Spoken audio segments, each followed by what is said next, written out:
Today, let's look at Brandbooks. We'll create one and add our brand assets. Open Brandbooks, create a new Brandbook, and give it a name. Then add a color by choosing it with the color picker or entering its hex code. You can also add fonts, images in SVG, PNG, or JPEG format, and even videos. Once everything is uploaded, let's move to projects.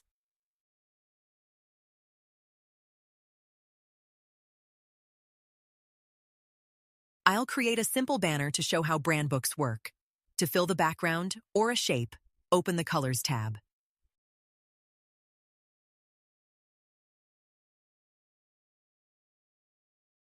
Here are the colors already saved in our Brandbook. You can also add a new one while you work. Let's choose brown. Now add the logo and image that were already uploaded to the Brandbook. You can also use the Brandbook's text presets.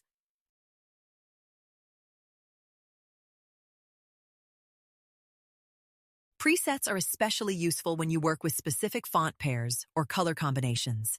Save them once and reuse them in other sizes and banners.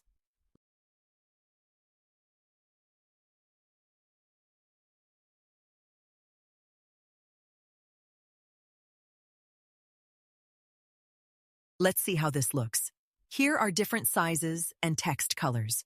Now let's add a call to action. You can build a collection of call to action buttons and use them across different projects. It's very convenient. Let's add some color round the corners and save this call to action to the Brandbook.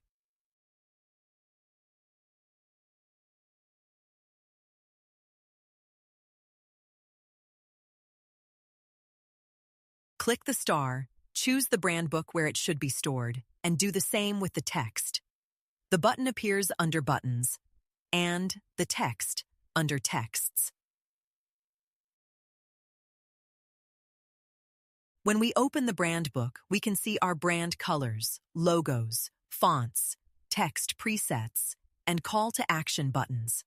Now we can create banners in our brand style quickly and easily.